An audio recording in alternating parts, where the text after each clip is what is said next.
Assalamualaikum warahmatullahi wabarakatuh. Alhamdulillahi rabbil alamin. Alhamdulillahilladzi hadana li hadza wa ma kunna linahtadiya laula an hadanallah.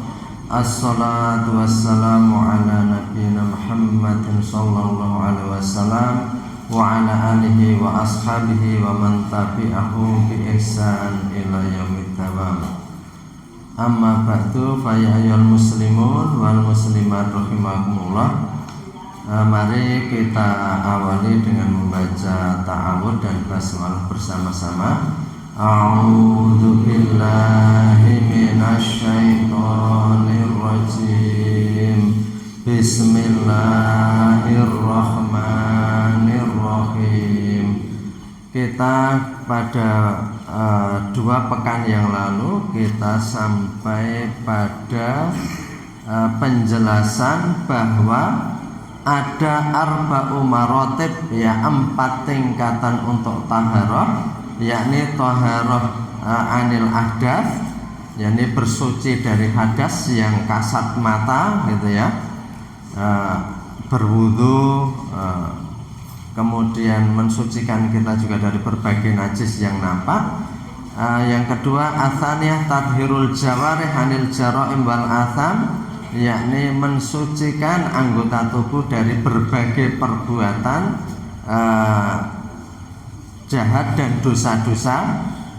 Ini juga mulai agak sulit karena tidak nampak ya. Jadi kalau anggota tubuh berbuat tidak baik maka harus disucikan dengan wudhu, itu ada niatan mensucikan itu juga.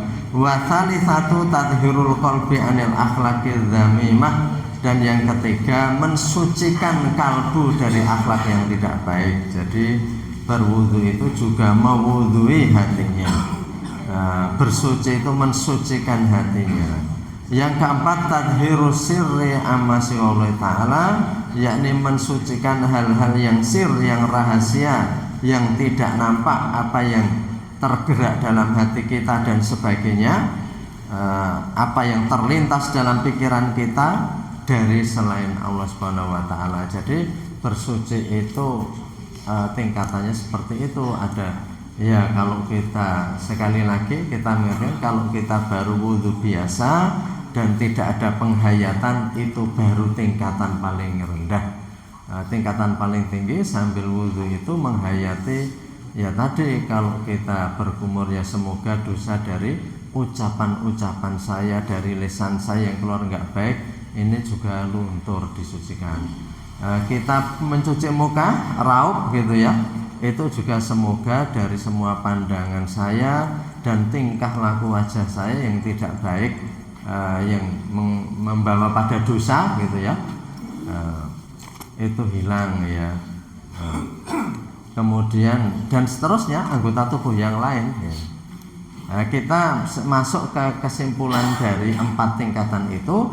Wa kullu wahidatin min hadhihi. Jadi ini masih di halaman 36 ya.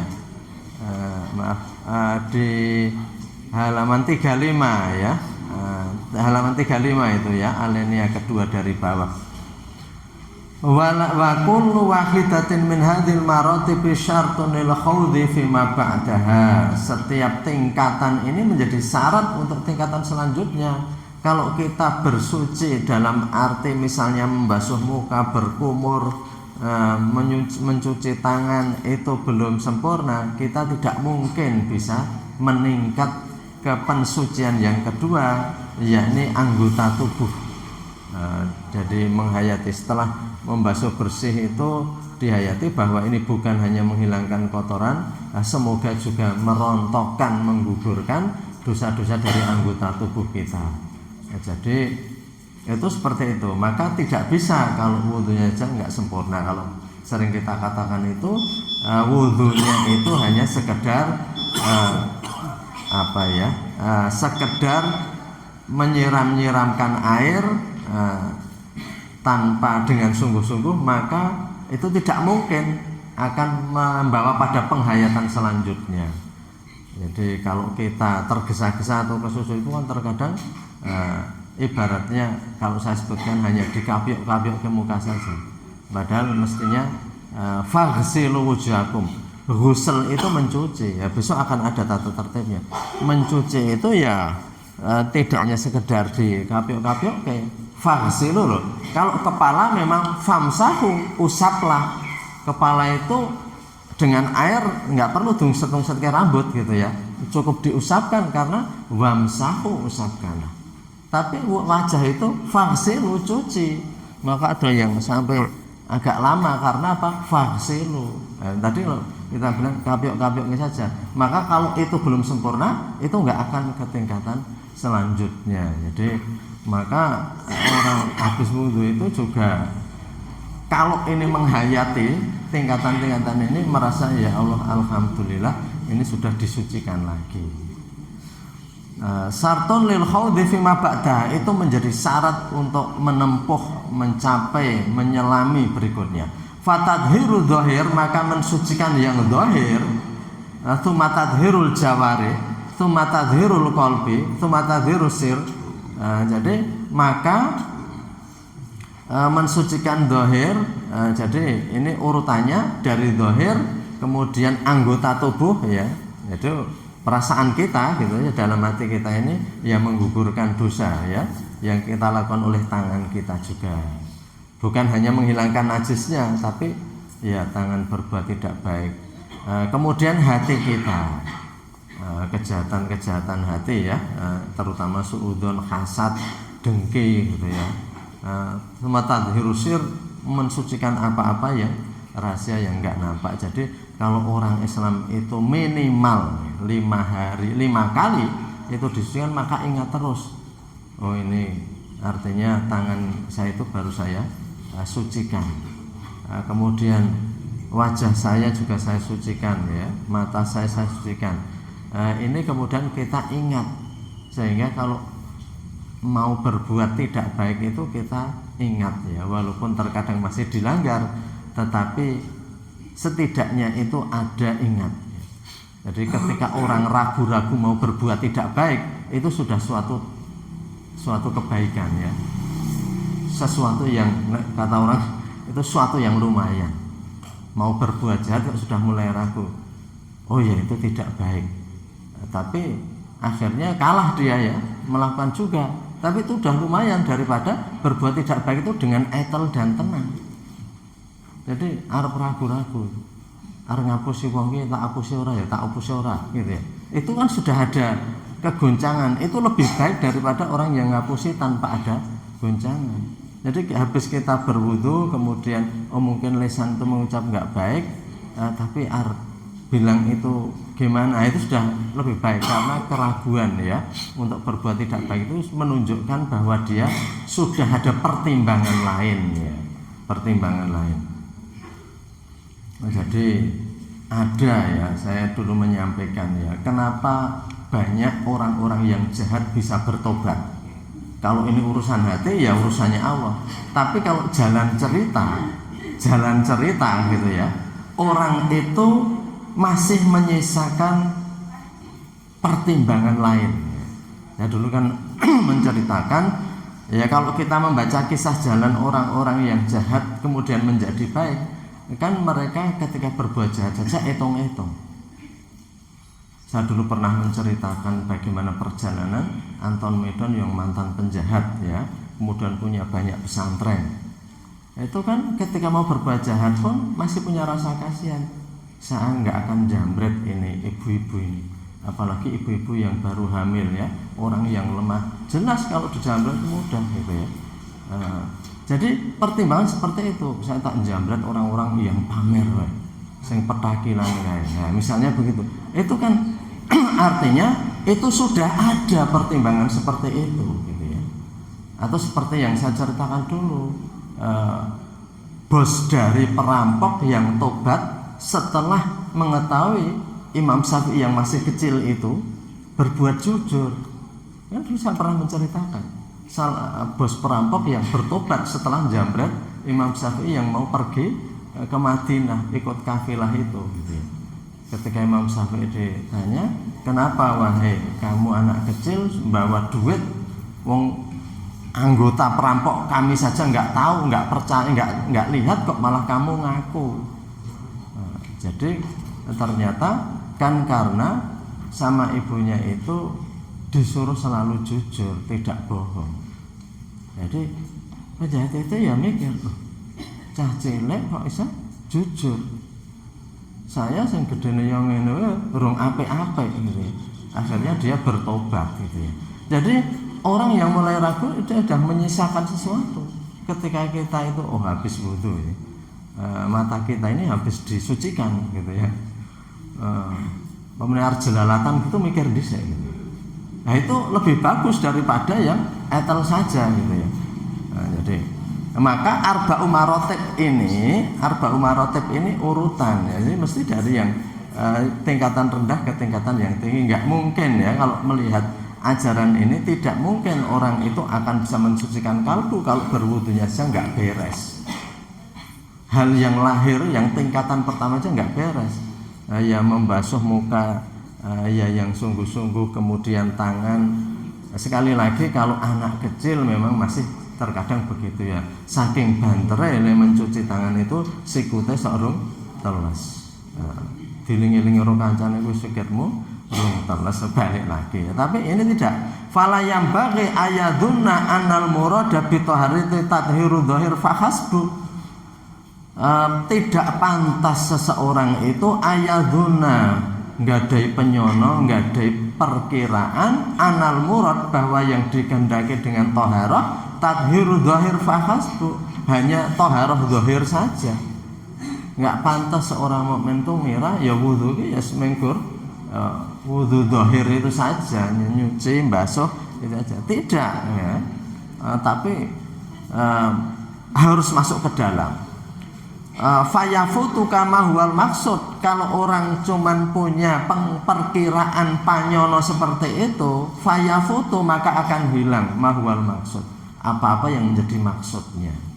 Jadi maka ketika berwudu ya ini kalau sudah memungkinkan ya, artinya sudah sampai tingkatannya, kita niat wudu itu juga membersihkan apa-apa yang enggak nampak ya tadi. Wala tadunna anna hadhil maratib, dan kamu jangan mengira bahwa berbagai tingkatan-tingkatan fi thaharah dalam thaharah ini tudraku bil muna wa tunalu bil huwaina. Itu bisa dicapai tudraku bil muna hanya dengan angan-angan. Wa tunalu bil huwaina, dan didapatkan dengan mudah. Ya ini harus kita jaga. Setiap mau wudu kita niatkan dulu, ya Allah, ini bukan hanya membersihkan anggota tubuh, tapi semoga dosa-dosanya juga rontok gitu ya. Seperti itu. Jadi sesuatu itu penting untuk diniatkan. Kekuatan niat itu dahsyat sekali Bapak Ibu. Malah Imam Nawawi dalam kitab Al-Adhkar An-Nawawiyah itu mengatakan yang namanya niat itu madarul Islam, inti undering urusan Islam itu niat yang benar. Jadi niat itu penting sekali. Kita itu kalau nggak punya niat, itu semangat kita itu juga lemah. Bahkan tubuh kita, saya sudah pernah menyampaikan ya Bapak Ibu, ketika orang puasa, bedanya puasa dengan niat sama tidak niat itu apa? Ternyata kenapa Rasulullah rahasianya ya, kalau puasa wajib itu harus niat, tapi kalau puasa sunnah mustahab itu boleh tidak niat, karena niat itu akan mengkondisikan. Kalau kita sudah niat itu akan memerintah saraf otak kita, dan otak kita akan mengendalikan seluruh saraf untuk siap. Kalau kita sudah niat puasa, besok dari terbitnya fajar sampai tenggelamnya matahari, maka otak itu sudah memberitahu semua saraf bahwa besok kita tidak akan mendapat asupan makanan. Mulut sudah diberitahu, saraf di mulut ya, kalau lihat makanan jangan mengeluarkan ludah. Kenapa kita sok ngiler nek ndelok panganan? Karena otak kita itu sudah menangkap, mata kita melihat, langsung seketika otak kita dikendalikan, itu makanan enak. Makanan enak kemudian memacu niki saraf-saraf di mulut itu untuk mengeluarkan lendir. Apalagi kita memang tahu kita disuruh makan makanan itu, mengrung dimanggake gitu ya. Tapi kita sudah ada di situ, maka lendir mulai bekerja. Ketika kita dimanggake, mulut sudah siap, lendir di mulut sudah siap, mulai mencerna dari mulut. Kemudian terus sampai perut.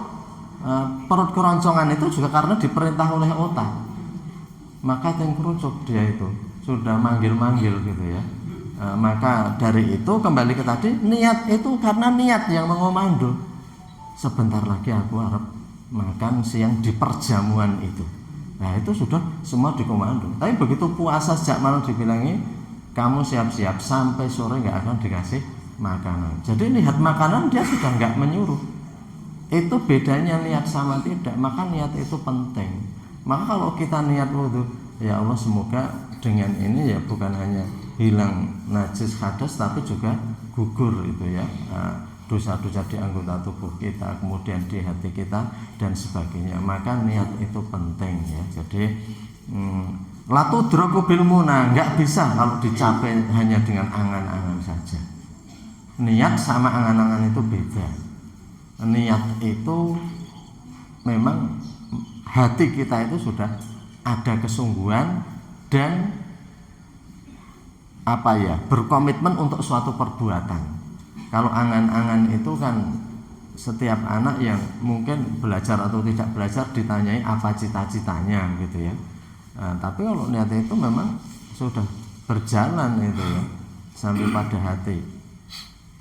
Maka orang sering mengatakan the dream coming true ya, bahwa mimpi itu bisa kenyataan kalau mimpi itu nanti setelah jadi angan-angan kemudian diniatkan ya. Kalau sudah diniatkan dijalani dan seterusnya. Jadi fayafutuka, jadi ini ya dikatakan wala tadzunna anna hadhil maratib fi taharah tudraku bil muna wa tunalu bil huwai. Ya kalau cuman angan-angan ya muna, angan-angan saja. Semua orang itu berangan-angan kaya, tapi ada orang yang niat kaya sama tidak. Semua orang berangan-angan pintar, tapi ada yang niat pintar atau tidak.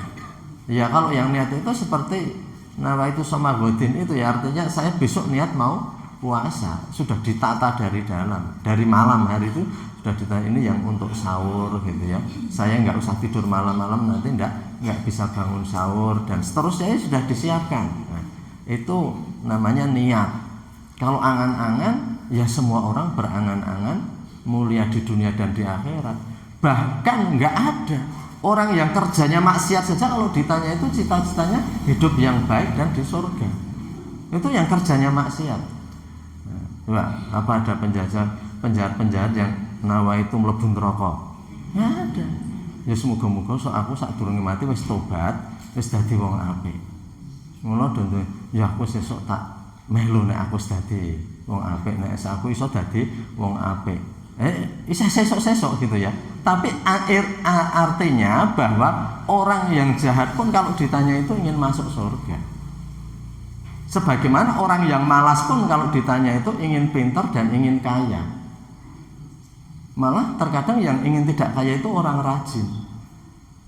Seperti saya contohkan Abdurrahman bin Auf gitu. Piye caranya aku melarat gitu. Abdurrahman bin Auf lah gitu.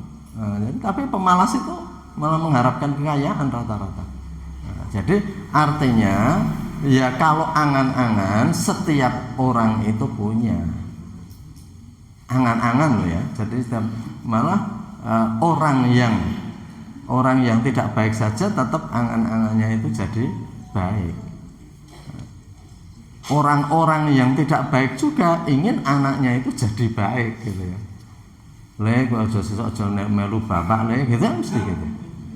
Nggak ada seorang penjahat yang bangga juga bahwa anaknya itu menjadi pencoleng gitu.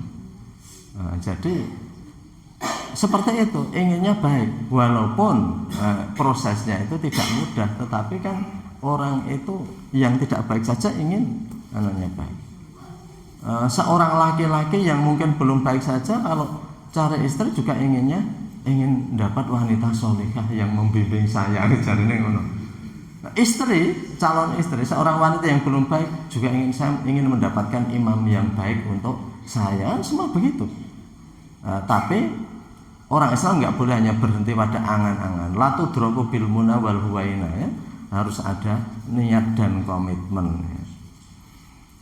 Kalau sudah niat, ada komitmen, baru berharap pertolongan Allah. Pertolongan Allah. Jadi oh ya pancen bocah kuwi ketuke ming semono. Tapi karena niatnya dan kesungguhannya maka Allah memberikan gitu ya. Memberikan ya. Fa innaka law syamarta lahu tula umrika farubbama tafuzu fihi bi ba'dil maqasid.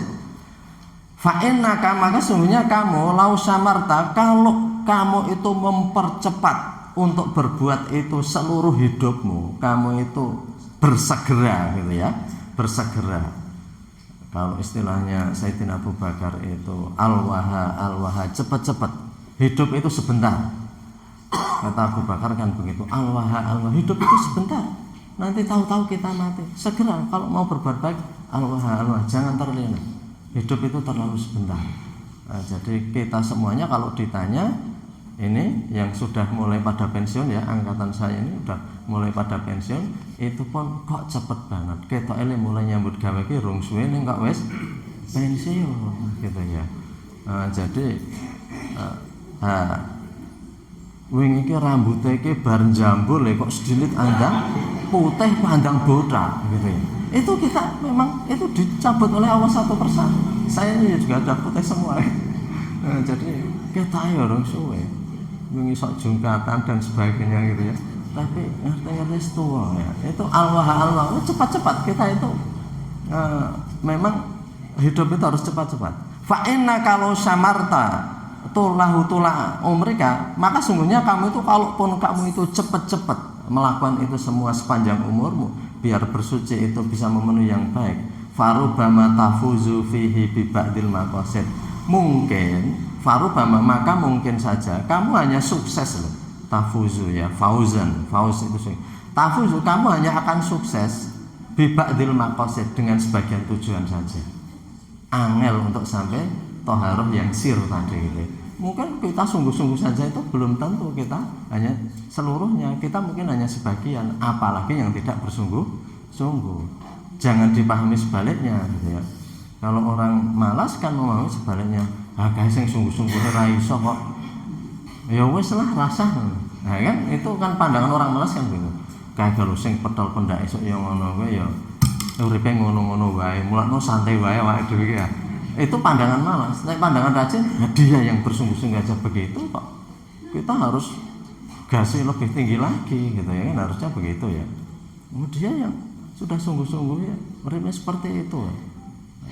Wis nyambut gawe puluhan tahun, kita harus lebih rajin lagi kalau mau ingin. Nah, kan mestinya seperti itu. Bukan pemahaman orang malas. Ya. Pemahaman itu memang tinggal cara kita memahaminya. Seperti sering diibaratkan kalau ada air setengah gelas. Orang yang malas dan pesimis mengatakan, waduh gerek setengah gelas. Kalau yang optimis kan masih setengah gelas. Ini baru setengah jalan. Banyak kemenangan di detik-detik terakhir. Pembalap itu terkadang ada yang menang di detik-detik terakhir. Jadi mbuh apa yang terjadi, tapi bisa saja gol itu bisa di setengah menit terakhir. Gol itu bisa setengah menit terakhir. Bagi orang yang pasti aduh wis 80 menit iso ngegolke ketok wis ra iso iki gitu ya. Ternyata di menit setengah menit terakhir itu gol gitu ya. Misalnya begitu kan. Jadi itu pandangan orang rajin, orang optimis sama orang pesimis dan pemalas itu beda. Loh kalau ndelok ora kae pedale kurang apa nyatane ngono. Mulane awake dhewe rasa ngoyak-oyak banget gitu ya. Santai wae. Itu pandangan pemalas begitu. Jadi, tapi kalau pandangan orang sini dia sudah sibuk begitu, awak itu kudu tambah donga. Senjatanya kudu dilengkapi. Kayak wong biasa, kayak senjatanya pedal nyambut gawe. Tapi orang Islam itu dipesani oleh Nabi, kamu punya senjata loh. Doa usilahul mukmin. Doa itu senjatanya orang mukmin. Kayak radon donga wis setiap saat tak mulai dengan berdoa. Karena itu senjata kita yang mereka enggak punya. Dongake pendak bengi, yang lain enggak pernah dongake. Kalau pedagang celok ke wong-wong sing arep tuku ben moro pendak bengi. Mereka kan nggak punya, mereka punyanya hanya iklan dan promosi. Tapi kalau yang iklankan Gusti Allah gitu ya, ketangi turu wong ki aku kok kepengen blonjo nang ngene kae gitu ya. Sapa sing nglebokke itu Gusti Allah nglebokke. Jadi tiba-tiba kan lintasan itu datang kalau Allah menghendaki, maka dilengkapi orang mukmin, dilengkapi. Orang yang tidak beriman hanya sekedar mengandalkan kekuatan akal, mengandalkan kekuatan fisik, kita doa silahul mukmin lengkapi. Bahkan untuk berdoa itu biar doanya kita lengkapi dengan perbuatan-perbuatan nafilah. Apa perbuatan nafilah? Perbuatan nilai lebih yang itu oleh Allah dipersilahkan. Ada yang nafilahnya itu kan itu dalam wa minal laili fatahajjat bihi nafilatan laka. Dan di sebagian malam hendaknya kamu tahajud sebagai apa? Nafilah. Nafilah itu sunnah yang menjadi kelebihan. Ya ada yang kelebihannya bukan sholat malam juga ada, seperti yang saya dulu menceritakan seorang sahabat yang dikatakan penghuni surga, tetapi orang nggak tahu saja kelebihannya apa, sampai seorang sahabat yang pura-pura baru di masalah nang omah, nengan ruang omah, sehingga nginep 3 hari hanya untuk mengamati jan-jane wong ki sing dilakoni apa dalam 24 jam. Punya nafilah apa dia? Bahasanya cah nom, nafilah itu kartu truf, kartu sakti ya. Dia itu kok bisa masuk surga itu kartu saktinya itu apa? Bendino ya mengguyang-guyu bareng awake dhewe. Ketoke ya mangane padha awake dhewe mangan ya melu mangan. Ya ora salat terus pendakwan gitu ya. Tapi kok dia itu punya kelebihan, ya, masing-masing punya. Ada kelebihannya itu berbuat baik pada orang tuanya. Kan gitu ya. 3 orang yang terkunci di gua itu kan punya nafilah masing-masing itu ya. Yang di Riyadhus Shalihin itu, yang orang kena di gua ketutup batu, ada yang karena berbuat baik sama orang tuanya, ada berbuat baik sama karyawannya, nanti karyawannya lunga duitnya tetap dijagakan dan dibelanjakan binatang, diternake saya oke. Ada yang punya kesempatan berbuat nista tapi tidak mau melakukan. Jadi itu sudah suatu kehebatan. Punya kesempatan berbuat tidak baik tapi nggak melakukan itu ya suatu kebaikan. Karena ada orang tidak berbuat baik karena nggak ada kesempatan. Aku jane iki ya kepengen nek hiburan ki nanggon bar diskotik kae ning bayar larang. Dia selamat karena leran dedet gitu ya. Tapi itu beda sama orang yang dia punya kesempatan. Kedua takon duwe. Tapi saya berusaha keras untuk tidak ke sana. Jadi yang satunya punya kesempatan berbuat buruk, berbuat zina, tidak melakukan. Yang satunya itu karena punya karyawan dia berbuat baik sama karyawannya. Nah, sekarang ya pembantu rumah tangga atau pesuruhnya gitu ya. Macam-macam. Tidak semuanya harus dilalui dengan sholat. Tidak semuanya. Jadi senjata itu bisa cari berbagai macam. Silahkan mau cari senjata yang gimana ya. Itu Allah itu menyiapkan itu banyak nafilatan laka sebagai nafilah gitu ya. Jadi tetapi sesuatu itu memang istiqomah gitu ya. Istiqomah itu yang terpenting. Jadi ini maka dari itu ini tadi karena saya menyampaikan ya bedanya cara pandang orang pesimis dan malas sama orang yang optimis dan rajin ya. Setengah gelas menjadi setengah masih banyak. Kemenangan bisa terjadi di akhir. Saya dulu juga menceritakan pendeta di Belanda yang masuk Islam 2 hari sebelum meninggal. 2 hari sebelum meninggal. Jadi detik-detik terakhir itu bisa mengubah sesuatu gitu ya. Tentu orang itu berusaha karena Allah itu akan memberikan pertolongan bagi orang yang berusaha. Jadi seperti itu ya. Intinya bahwa marotib di dalam toharo ini harus diupayakan ya. Kalau kita santai-santai tentunya itu tidak bisa terjadi dengan biasa-biasa saja, dengan tanpa upaya. Jadi semua itu harus ada usaha. Maka beliau ya Imam Ghazali mengatakan lau samarta lahu tula umrika farubama tafuzu fi ba'dil maqasid. Kalau toh kamu itu betul-betul ya bersegera berbuat baik dalam hidupmu, itu pun kamu baru dapat sebagian. Apalagi dengan santai-santai gitu ya. Apalagi dengan santai-santai gitu ya, semakin sedikit. Wong kita itu belajar ngaji, kita catat, kita simak, kemudian kita buka saja, yang nyandal itu mungkin berapa persennya kok ya. Apalagi yang tidak mengaji gitu ya. Kayak ngaji kemudian makanya nek ditakoni hadis ya ora do apal umpamanya gitu ya. Aku tak rasa ngaji wae, jangan begitu gitu ya. Kalau dalam teori keberkahan ya, itu orang itu kalau sudah ada di lingkungan yang baik, itu dalam teori keberkahan wis kecatet karo malaikat. Malaikat selalu melaporkan orang-orang yang berkumpul untuk bertilawah Al-Quran, mendalami Al-Qurannya. Kita ngaji itu kan juga mendalami Al-Quran, wong intinya itu gitu. Maka malaikat kan akan melaporkan dan mencatat siapa saja yang datang ke majelis Quran itu, oh ini catatnya storke. Ibaratnya begitu ya.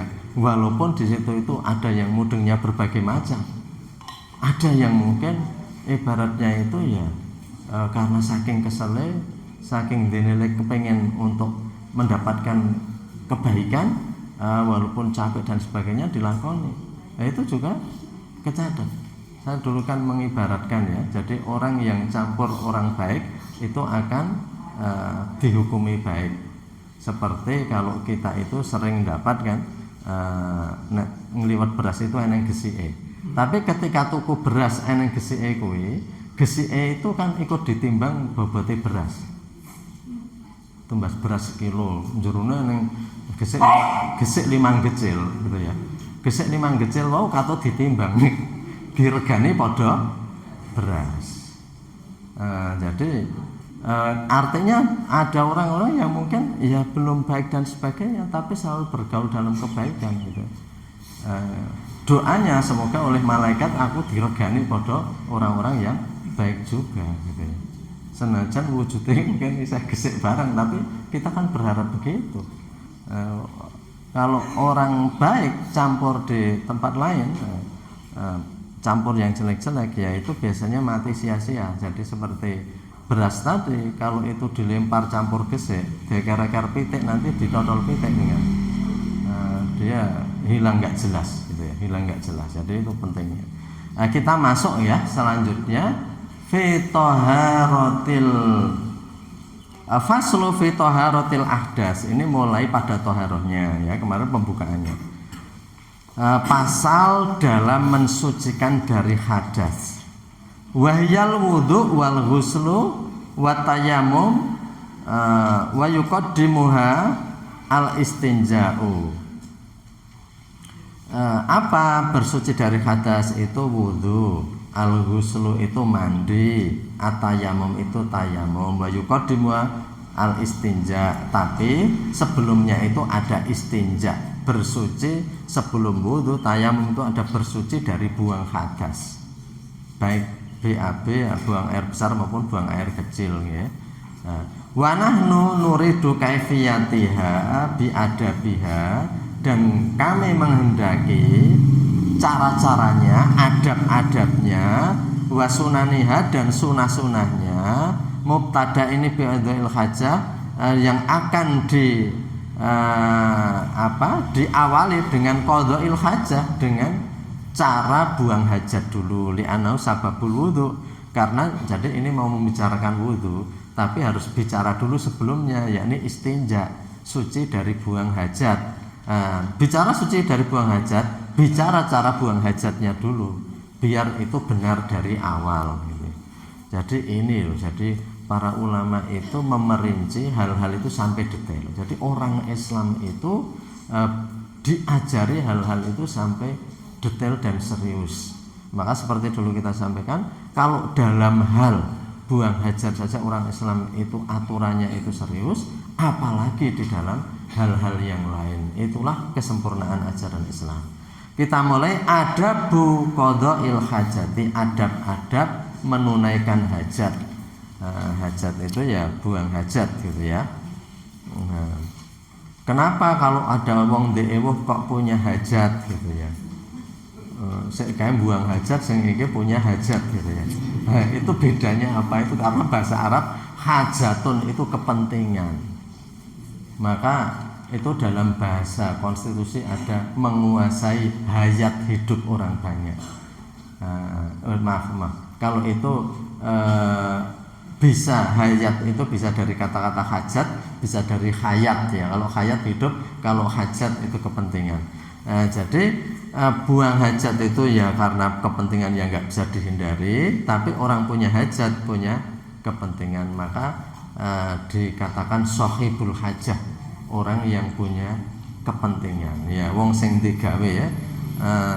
Terjemahnya malah bagus bahasa Jawa. Kalau bahasa Indonesia kan nggak ada orang punya bikin ya. Wong digawe itu orang punya bikin. Tapi apa artinya orang punya bikin? Kok rame-rame ada orang punya bikin? Bikin apa ya?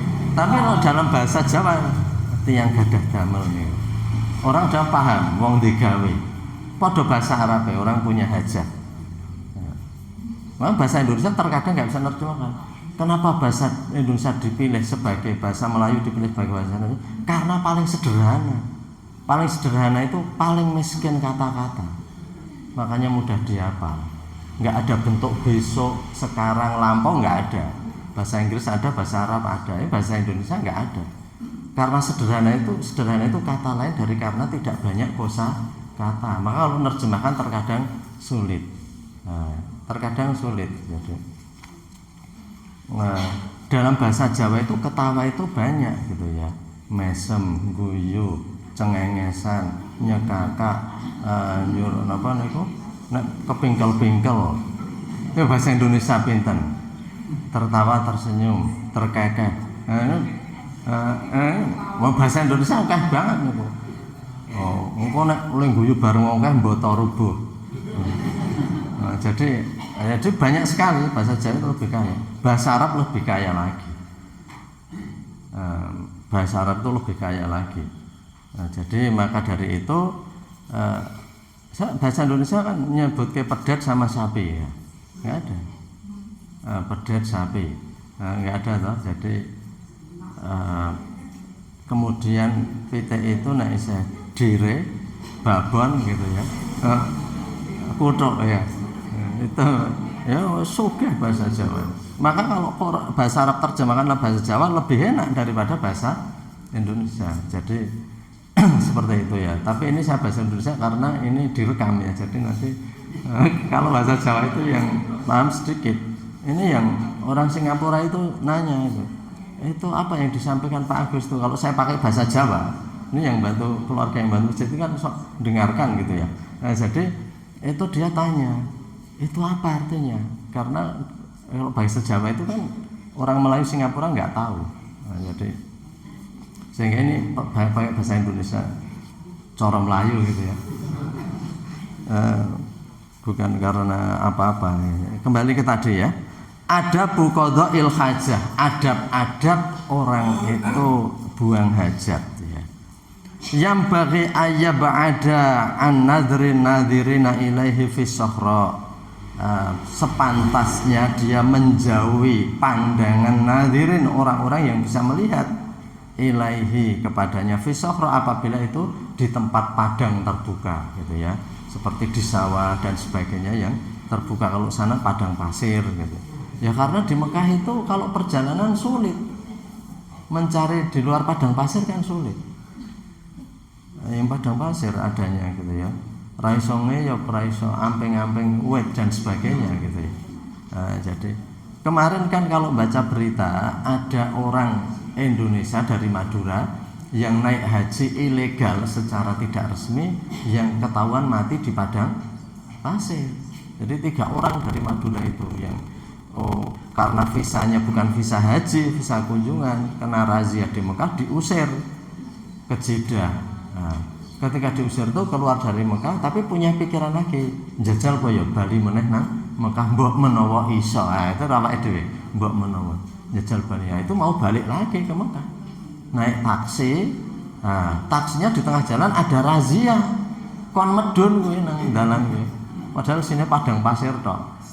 Akhirnya bertiga itu ya di padang pasir, ya melaku di panas yang seperti itu, nggak ada tempat berteduh. Akhirnya ketahuan oleh drone ya, drone itu pakai kamera drone, ketahuan kok ada orang kemudian diambil, dan yang satu sudah mati, yang dua sakit. Lho dipeme nang padang pasir. Memang padang pasir. Kuwi niatnya ya haji gitu ya. Udah dipenging. Jangan pakai ilegal, karena mungkin ya nek nunggu kan nganti suwe ya sekarang itu.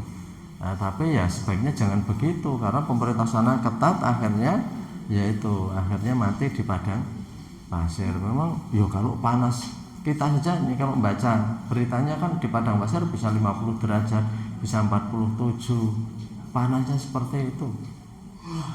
Jadi nah ini fisokhro, jadi di padang pasir menghindari atau menjauhi yang nampak. Wa ayastatira bi syai'in in wajatau, dan hendaknya membuat sater atau penutup apabila dia mendapatkan. Nah nek nggo jare iso ditutupi ya, misalnya begitu, gawe kayak kupengan gitu ya, kerobongan gitu. Atau bawa kayu, bawa kardus, bawa apa gitu ya. Ini jangan sekarang loh, sekarang itu kan orang sudah fasilitas sudah bagus, tapi ini hadis-hadis Nabi itu zaman dulu. Jadi Islam itu mikirkan bagi orang-orang yang sama sekali nggak ada fasilitas. Wala yaksifu auratahu qoblal intiha ila maudhi'il julus, dan jangan menyingkap auratnya sebelum dia itu pada penghujung tempat dia untuk duduk ya. Jadi kalau mau buang hajat kan dalam posisi jongkok atau duduk, sebelum betul-betul mau duduk itu jangan menyingkapkan. Jadi ya ini kita mungkin yang tua-tua saja yang tahu, karena zaman dulu kita mengalami dunia yang seperti itu. Dunia seperti itu kan WC terpanjang di dunia di mana-mana, dibuat tempat-tempat itu ya. Jadi sebelum betul-betul itu jangan kemudian ya, zaman dulu saya sok ketemu itu orang pinggir jalan wong gendong apa teko kencing dengan berdiri dan sebagainya gitu ya. Itu sudah mulai menyingkapkan jadi jarene nek biyen selak dikongkon lurae gitu ya. Jadi orang tergesa-gesa nggak boleh, nggak usah diperjelas. Wa ala yastaqbilal qiblata, jangan menghadap kiblat. Ya orang Islam ini diatur kalau membuat WC pun nggak boleh menghadap kiblat atau membelakangi kiblat. Ya iso ngalor atau ngidul. Ya, hebat sekali Islam itu, gitu aja diatur. Maka arsitektur Islam sama arsitektur yang tidak Islam itu beda. Arsitektur Islam itu mempertimbangkan buat WC arahnya kemana, apakah tempat tidur boleh terbuka gitu ya. Jadi itu arsitektur Islam itu melihat seperti itu. Zaman dulu kan ketika kejayaan Islam yang lahir para arsitek-arsitek Muslim juga. Maka arsitek Muslim itu kalau bukan bikin hiasan juga tidak binatang-binatang. Mereka ornamen, mereka ukiran, mereka geometri. Karena memang dalam Islam dihindari ya menggambar yang hidup-hidup itu. Jadi itu makanya beda seni peradaban Islam sama yang lain. Nah, ini jangan menghadap kiblat atau membelakangi, wala yastadbirha ya. Jadi tidak boleh membelakangi kiblat. Nah, ampun terlanjur ya nek saged digeser. Nah, digeser itu digeser. Wa ala yastaqbila syamsa wal qamara, jangan menghadap matahari atau bulan. Ila idza kana fi bina, kecuali kalau di dalam bangunan boleh. Nah, ini karena sekarang sudah di dalam bangunan semuanya, ya enggak masalah menghadap sinar matahari atau bulan. Ini kan kalau di luar mungkin enggak kecelorotan gitu ya. Jadi menjadi pusat perhatian gitu ya.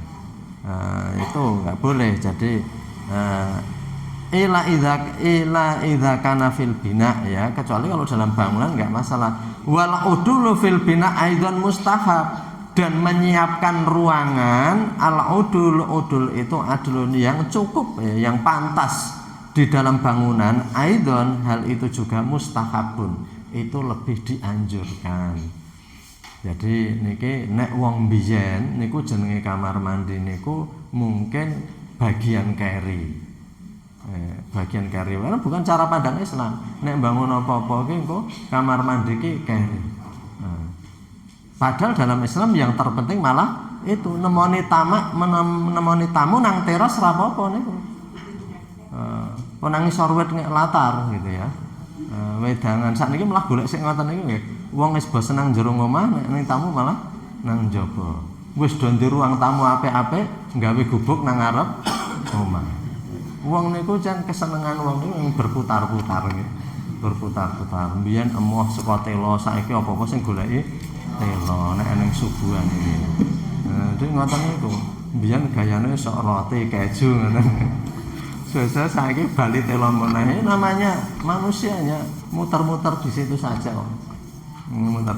Maka dari itu, ini malah penting.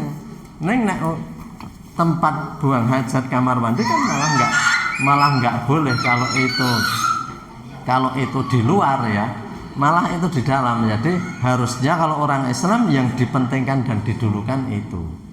Niki ajeng damel griya apa kamar mandi nih. Griyane mangke ndak ra cukup danane, liyane pondasi niki kamar mandi riyen. Malah begitu, artinya nek umumnya dulu kamar mandi paling akhir. Sementara menggunakan kamar mandi terpanjang di dunia dulu nih. Ini kok mboten nek cara Islam mboten ini pentingnya wong ngaji niku biar kita itu juga tahu ya. Karena kita itu enggak hanya dianjurkan khusyuk dalam sholat, tapi juga baik dalam qadha'il hajah ini. Jadi itu kesempurnaan Islam itu seperti itu gitu ya. Tadi selanjutnya wa ala yastaqbilas syamsa wal udul fi bina. Jadi itu ya. Jadi wal udul fil bina aidan mustahab. Jadi kita punya ruangan yang proporsional, yang artinya yang wajar ya, dianjurkan ya. Jadi ruangan yang wajar dianjurkan.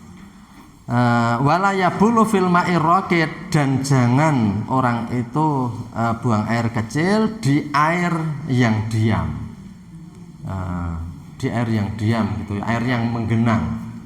Air yang menggenang. Jadi artinya bahwa itu justru yang mengalir ya. Kalau air diam itu ya memang menjadikan penyakit, tapi Nabi menganjurkannya yang penting dilarang begitu. Memang hikmahnya nanti akan banyak penyakit. Buang sesuatu di air yang diam itu juga kalau busuk akan menjadi sumber penyakit. Jadi wala yabulu fil ma'i raqid wala tahtal asjar al muthmirati, dan jangan di bawah pohon yang berbuah. Pohon yang berbuah ya. Jadi di situ itu kan banyak anak cari buah juga. Dan juga mungkin buah itu bisa jatuh. Belum 5 menit langsung dibrakot buah itu, padahal jatuh di tempat kencing gitu ya. Kok kaya duyai iki. Jadi ya maka Islam itu nganjurke adabnya luar biasa. Wala tahtal asjaril muthmirati wala fil hijri, dan mestinya ini titiknya di depan juhri ya. Liang itu juhri, ini hijrun batal. Hijrun itu batu sebenarnya. Ini terkadang mungkin salah cetak itu ada ya. Fil juhri mestinya, dan di liang. Ya tiru cah cilik biyen ya. Jadi nek nang leng duyuhe gitu ya. Padahal itu malah enggak boleh kalau ada binatang kepelepek. Jadi wa yataqil mawadhi'is sulbati, dan juga hendaknya berhati-hati tidak di tempat-tempat yang tidak meresap.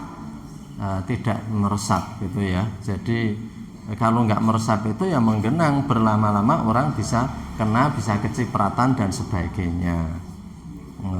Wa mahabarih, ini ada loh sebagian itu yang jarang kita dengar adab-adabnya. Tidak semuanya dari hadis, tapi ini adab-adab yang mulia. Wa mahabariyah, dan terpaan angin. Jadi yang tempat yang semribit ya. Tempat semribit. Jadi tempat yang semribit. Kenapa? Ikhtirazan minar rasyas, khawatir nanti kena angin, nyur ada cipratan. Jadi nek semribit itu kan kita itu saja itu balik ya. Terkadang kalau kita di tepi pantai apa, jadi ini Islam menganjurkan begitu. Jadi, saking hati-hatinya, karena nanti di bawah akan ada hadis yang mengatakan kebanyakan orang disiksa karena tidak bersuci dalam buang air kecil. Itu kebanyakan orang disiksa karena itu ya. Maka dari itu ini adabnya ini penting. Walaupun kita sudah ya ini mengingatkan lagi tentang, jadi Islam mau mengajari cara bersuci, diajari dulu bersuci dari hadas, diajari dulu caranya buang hadas. Jadi Islam membahas yang ini nanti bahas tentang pariwisata atau politik, tentang sumber daya alam kabeh dibahas oleh Islam niku. Mengenai kitab niku termasuk dibahas sumber daya alam yang tidak boleh dijual ke swasta itu apa ada. Jadi 3 hal yang tidak boleh dimiliki perorangan dalam Islam enten niku. Islam lengkap banget. Terkadang awake dhewe niku kalau mau nggih kesupen atau belum sampai pada tempatnya. Mekatan ingkang saya kita aturaken ini sudah lebih dari 1 menit. Jadi semoga menjadi tadhkirah bagi kita semuanya. Bapak Ibu yang kami hormati, jadi kemarin itu saya ini hanya pemberitahuan saja ya. Kemarin itu memang tamu dari Singapura itu minta sholat Id di sini, sehingga di sini menyelenggarakan, tapi sengaja mboten dipun umumaken amargi menika pertama afdholnya sholat hari raya memang ada di tempat tertentu di tanah lapang dan sebagainya. Kemudian yang kedua, kita juga ini tempatnya terbatas sehingga memang kita hanya beberapa hanya orang piantun-piantun yang dipertimbangkan layak mendapat santunan dari sana ya Pak. Sehingga terbatas niku nyuwun ngapunten mboten diumumkan secara terbuka amargi panggenanipun ugi tidak memungkinkan gitu. Bila mekaten ingkang saged kita aturaken lan niki kita umumaken nggih untuk pekan depan niki kula mboten saged sehingga libur kaping setunggal. Kula enten acara kawan dinten di luar kota yang itu saya tidak bisa pamit ya, tidak bisa menghindari, sehingga menika benjang niku libur malih nyuwun ngapunten. Mangke ugi kita umumaken melalui WA group niki nggih. Mekaten ingkang saged kita aturaken, mugi-mugi dados pepangget kita panjenengan saestu wonten kirangipun nyuwun pangapunten. Nastagfirullah li wa lakum. Monggo kita pungkasi kanthi doa kifarat majelis. Subhanaka Allahumma wa bihamdika asyhadu an la ilaha illa anta astaghfiruka wa atubu ilaik. Nastagfirullah li wa lakum. Assalamualaikum warahmatullahi wabarakatuh.